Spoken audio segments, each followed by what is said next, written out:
রমজান আসার আগেই অস্থির রাজধানী চিনির বাজার। সপ্তাহের ব্যবধানে কেজিতে দাম বেড়েছে 5 টাকা পর্যন্ত।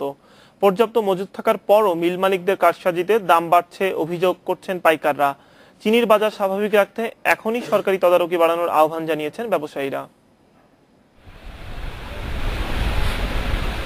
রমজানে সবচেয়ে বেশি চাহিদা থাকে যেসব ভোগ্যপণ্যের, তার মধ্যে অন্যতম চিনি। তবে রমজানের আগেই অস্থির হতে শুরু করে এর বাজার। এবারও এর ব্যতিক্রম নেই। ট্রেডিং কর্পোরেশন অফ বাংলাদেশ টিসিবির হিসাবে গেল সপ্তাহে মোটা দানার 1 কেজি চিনির খুচরা দাম ছিল 64 থেকে 65 টাকা, চিকন দানার ক্ষেত্রে তা 62 থেকে 63 টাকা। তবে এক সপ্তাহে দাম বেড়েছে 5 টাকার মতো। বস্তা প্রতি দাম অতটা না বাড়লেও খুচরা বিক্রেতারা বেশি লাভ করছেন বলে অভিযোগ পাইকারদের। মালের খুব চাহিদা, তো ওরা দিয়ে কভার করতে পারতেছে না আর কি, এই জন্য কিছুটা বাজার বাড়তি হচ্ছে। কত টাকা বাড়তি বস্তায়? বস্তায় আপনার এই যা গত সপ্তাহ থেকে কত টাকা? 200 টাকা বাড়ছে। 200 একটুখানি দাম বাড়লে, একটু সরবরাহ হলে রমজান আইতেছে এই ডায়লগে এই দামে, কিন্তু চিনির কোনো অভাব নেই, চিনির কোনো ঘাটতি নেই। রাজধানীর চিনি ব্যবসায়ী সমিতি অবশ্য দাম বাড়ার পেছনে মিল মালিকদেরই দায়ী করছেন।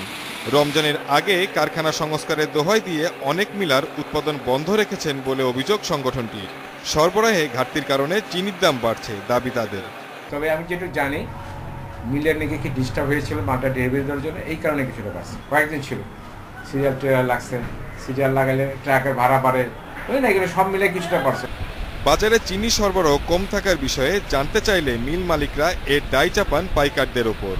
ব্রেকডাউনের কোনো মিল যদি একদিনের বন্ধ হয়, সেটাতে মার্কেটে কিন্তু প্রভাব পড়ার কথা না, কারণ এখানে ডিলার আছে, তারপরে যারা আরও এর আছে, প্রত্যেকের কাছেই কিন্তু আপনার চিনি আছে।